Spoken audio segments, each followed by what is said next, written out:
রামবাবুর পরিবার অনেক বড় ছিল। 5 মেয়ে আর 2 ছেলে ওনার নিজের ছিল। তাছাড়াও ওনার নিজের 7 ভাই বোনও ছিল। ওদেরও 5-6টা করে ছেলে মেয়ে ছিল। এক কথায় বিশাল পরিবার। রামবাবু বাড়িতে সবথেকে বড় ছিলেন, তাই ওনার মেয়ে রেশমিরই সবার আগে বিয়ের প্রস্তাব আসে। বাড়ির প্রথম বিয়ে, তাই কোনো আত্মীয় স্বজন নিমন্ত্রণে বাদ যাতে না পড়ে যায় সেজন্য ওরা সবাই বিয়ের লিস্ট বানাতে বসেছে। তোমরা সবাই একটু লিস্টটা ভালো করে দেখে নিও, কেউ যেন বাদ না পড়ে যায়। বংশের প্রথম বিয়ে বলে কথা, তাই আমি চাই না কেউ যাতে বাদ পড়ুক। দাদা, আমেরিকার ওই কাকার মেয়েকে কিন্তু ডাকতে হবে, নাহলে উনি আবার বলবেন ওনার মেয়েকে নিমন্ত্রণ করা হলো না। হ্যাঁ দাদা, বিন্দুদিটি একদম ঠিক কথা বলছে, ডেকে নাও।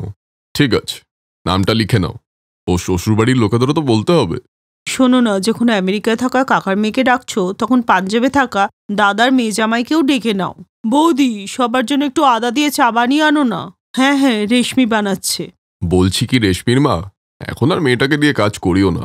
আর কদিন পর তো মেয়েটার শ্বশুরবাড়ি চলেই যাবে। বাবা, মা তো আমাকে বারণ করছিল, কিন্তু আমি নিজেই চাই যে পিসি আর কাকার জন্য নিজে চা বানাতে। ভাইঝি আমার খুব বুদ্ধিমতী হয়ে গেছে। দে মা, চাটা দে। সব অতিথিদের লিস্ট তৈরি হয়ে গেল আর বাড়িতে বিয়ের প্রস্তুতি শুরু হয়ে গেল। বাবা, হোটেল ভাড়া করতে তো অনেক টাকা লাগবে, এমনি তো বিয়ের সিজন, তাই জন্যই দাম বাড়িয়ে দিয়েছে ওরা। কিন্তু বাবা, ব্যবস্থা তো করতেই হবে, গেস্টদের তো আর অসুবিধায় ফেলা যাবে না। আচ্ছা ঠিক আছে, তুই হোটেলই বুক করে দে। অতগুলো গেস্টকে তো আর বাড়িতে রাখা যাবে না, বাড়িতে এমনিও জায়গা নেই, হোটেলই ভালো। রামবাবু জানতেন যে সব অতিথিরা বাইরে থেকে আসছে আর তাদের সবারই এসিতে থাকার অভ্যাস আছে। গরমের মধ্যেই বিয়েটা ছিল, তাই গরমে কেউ যাতে কষ্ট না পায় সেজন্য উনি হোটেল বুকিং করাটাই ঠিক মনে করলেন। দাদা, হোটেল কেন বুক করছো? এই সামনে যে বাড়িটা হয়েছে ওতেই রুমগুলো ভাড়া করে নি না। না রে, ওটা হবে না। তোর কাকা কাল আমায় ফোন করেছিল, বলল যে সাথে ওর মেয়ে জামাইও আসছে বিদেশ থেকে। তুই হোটেলই বুক করে দে। আর তাছাড়া কোনো ব্যাপার না, বিয়েতে একটু এদিক ওদিক খরচা হয়েই যায়। যাই বলো না, কাকাবাবু তো বাবারই সমান, কিন্তু উনি বলে দিলেন হোটেল বুক করতে, কিন্তু একবারও জিজ্ঞাসা করলেন কি কিভাবে কি হবে? উপদেশ দেওয়ার ব্যাপারে তো সবার আগে থাকেন। তুমি কোনো চিন্তা করো না বৌদি, আমাদের বাড়ির প্রথম বিয়ে খুব ধুমধাম করে হবে, কোনো অভাব থাকবে না, সব ঠিক হবে। নিজের পরিবারের এইসব কথা শুনে রামবাবু একটু সাহস পান। বিয়ের দিন এগিয়ে এলে অতিথিরা আসতে শুরু করেন। আরে আসুন আসুন, হোটেলটা কাছেই, আমি আমার ছেলেকে বলে দিচ্ছি, ও আপনাদের হোটেলে পৌঁছে দিয়ে আসবে।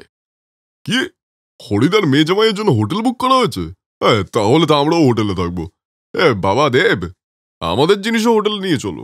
হ্যাঁ বাবারে, কোনো ব্যাপার না, তুই ওনাদের জিনিসপত্র নিয়ে যা, আর আপনারাও ওর সাথে চলে যান। তারপর রেস্ট ফেস্ট নিয়ে এখানে চলে আসবেন, দুপুরের খাওয়া দাওয়া এখানেই হবে। এক এক করে সমস্ত অতিথিরা হোটেলে যেতে লাগলো, আর তার সাথে সাথে আত্মীয়রাও হোটেলেই যেতে লাগলো। কিছুক্ষণ আরাম করে অতিথিরা খাবারের জায়গায় পৌঁছালো, যেখানে গরম গরম রান্না হচ্ছিল। এসো জামাই এসো, খাবার তৈরি, এসো। হ্যাঁ হ্যাঁ বাবা, এসো, খাবার রেডি হয়ে গেছে। জেঠু, রকি আর তার পরিবার না এসব তেলের খাবার কিছু খায় না। একটা কাজ করি, হোটেল থেকে কিছু অর্ডার করে নি খাবারের জন্য। কি রকি, তুমি কি বলো? হ্যাঁ, অ্যাকচুয়ালি এইসব আনহাইজেনিক খাবার আমরা ঠিক খাই না। এক কাজ করি, চলো হোটেলে যাই, ওখানেই কিছু একটা না হয় খেয়ে নেবো। পয়সা তো আর ওদের পকেট থেকে যাচ্ছিল না, তাই আমেরিকার গেস্টরা 4 দিন ধরে হোটেল থেকে কিছু না কিছু অর্ডার করতেই থাকলো। শেষে বিয়ের দিনে যখন সবাই তৈরি হচ্ছিল, তখন আমেরিকার জামাই আর পাঞ্জাবের জামাই দুজনের মধ্যে ঝগড়া লেগে যায়। প্রথমে লিফটে আমি যাব, আপনি কি করে যাচ্ছ না? আপনি জানেন আমি রেশমির মামার জামাই। প্রথমে লিফট আমি দাঁড় করিয়েছিলাম, সো আমি আগে যাব। ঝগড়া বেড়েই যাচ্ছিল। তারপর হাতাহাতি শুরু হলে হোটেলের অনেক জিনিসপত্রই ভেঙে চুরে যায়। আপনারা কাদের গেস্ট? আমাদের হোটেলের এত ক্ষতি করে দিলেন। আমি তো রামবাবুর মেয়ের বিয়েতে এসেছি, অ্যান্ড আমি কিছু করিনি। যা করেছে এই অসভ্য লোকটা করেছে। অসভ্য কাকে বলছিস বে? তুই অসভ্য, তোর তোর বাপ অসভ্য, তোর গোটা গোষ্ঠী অসভ্য।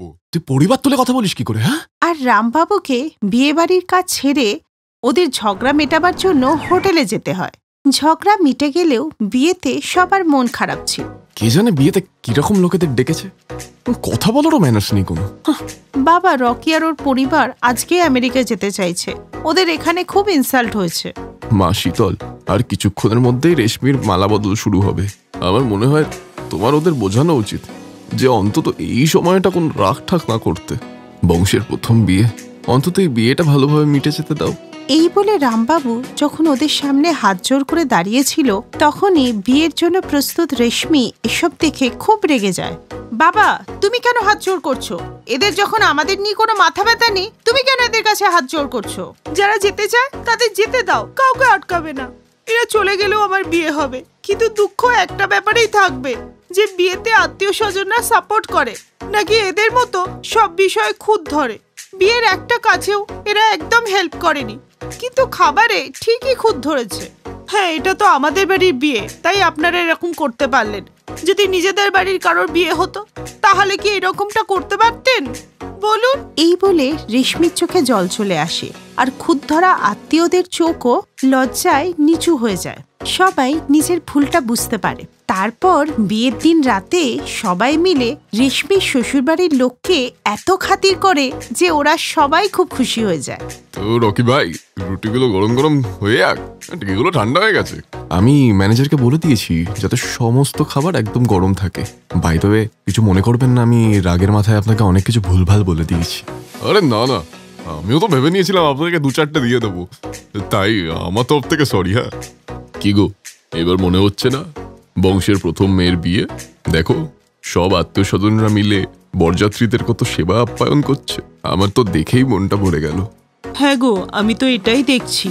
আর আমাদের দুই জামাইকে তো দেখে মনেই হয় না যে ওদের মধ্যে ঝগড়া হয়েছিল।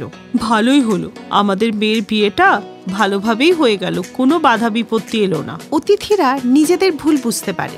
রেশমি চলে যাওয়ার পর রামবাবু যখন হোটেলের বিল দিতে হোটেলে পৌঁছায়, তখন তিনি জানতে পারেন যে সবাই নিজেদের বিল নিজেরাই দিয়ে গেছে। ভাই রাম, আত্মীয় স্বজনরা যে যার নিজের ভাড়া নিজেই দিয়ে গেছে, আর ভুলটা আমারই ছিল। বংশের প্রথম বিয়ে, আর আমারই তো ভাইজি, তাই আমারও উচিত ছিল নিজে থেকে দায়িত্ব নিয়ে এসে কাজ করা। কিন্তু চিন্তা করিস না, এবার সব সামনে নিয়েছি। বড় বাড়ির বড় বিয়ে ছিল, তাই শিক্ষাটাও বড়ই ছিল। আত্মীয়রা এলো, তারা রাগ করলো, তাদের রাগ ভাঙানো হলো। কিন্তু এই বিয়ে সবাইকে বুঝিয়ে দিল যে বাড়িতে বিয়ে হলে সেটা সম্পর্কের পরীক্ষার সময়। যে আত্মীয় ওই সময় পাশে থাকবে সেই আসল আত্মীয়। বিয়ে যারই হোক না কেন, আত্মীয় স্বজনদের বুঝে শুনে চলতে হয়। তাই আমরা যেন কারোর বিয়েতে গিয়ে বোঝা না হই। এটাই হলো প্রকৃত আত্মীয়র একমাত্র ধর্ম।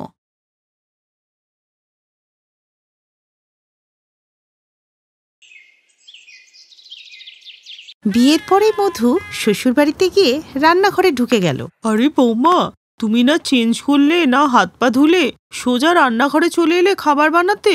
মা, আপনারা তো জানেনই আমার রান্না করতে কত ভালো লাগে, তাই চলে এলাম। ঠিক আছে বৌমা, তোমার যেটা করতে ইচ্ছা সেটাই করো। এই বলে শাশুড়ি মা ওখান থেকে চলে গেলেন, আর মধু 1-1.5 ঘন্টার মধ্যে 56 রকমের আইটেম বানিয়ে রেডি করে ফেললো।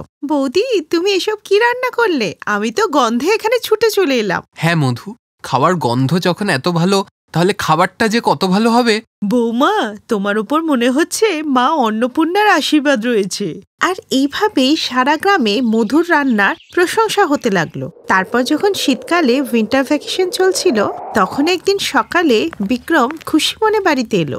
মা, বাইরে বরফ পড়ছে আর প্রচণ্ড ঠান্ডাও লাগছে। আমি 1 মাসের ছুটি পেয়েছি, তাই আমি ভেবেছি আমরা সবাই মিলে মানালিতে ঘুরতে যাবো।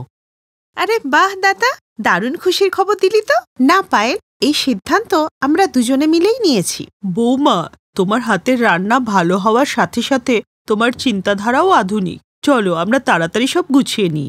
কাল 8টার ট্রেন, কিন্তু আমাদের এখান থেকে 6টায় বেরোতে হবে।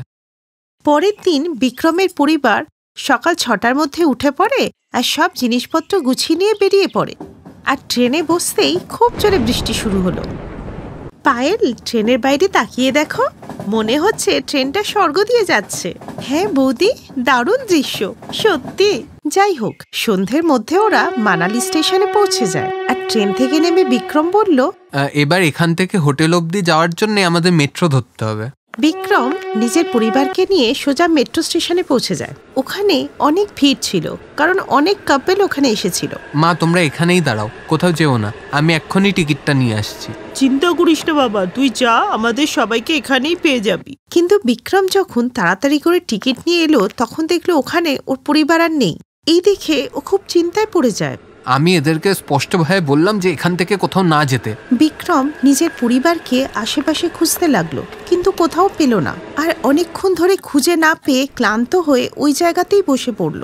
তারপরই কেউ পেছন থেকে ওর কাঁধে হাত রাখলো। ও পেছন ফিরে দেখলো যে ওর পুরো গোটা পরিবারই দাঁড়িয়ে আছে। আরে কোথায় চলে গেছিলে তোমরা? আমি তোমাদের বারণ করেছিলাম তো এখান থেকে যেতে।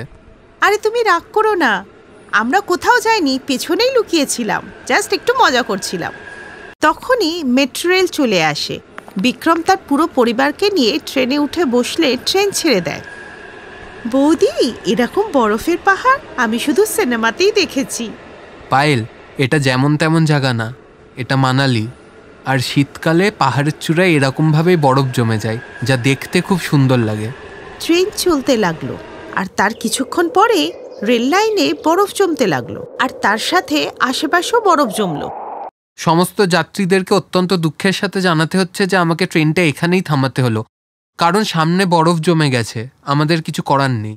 এই শুনে সমস্ত যাত্রীরা খুবই চিন্তায় পড়ল। আর দেখতে দেখতে রাত হয়ে গেলেও বরফ পড়া থামলো না, আর ট্রেনটা ওখানেই দাঁড়িয়ে রইল। দিন থেকে যে রাত হয়ে গেল, কতক্ষণে মেট্রোতে বসে থাকবো? পায়েল, আমাদের হাতে কিছুই নেই। এবার যদি ট্রেনটা এগোয় না, তাহলে অ্যাক্সিডেন্টও করতে পারে।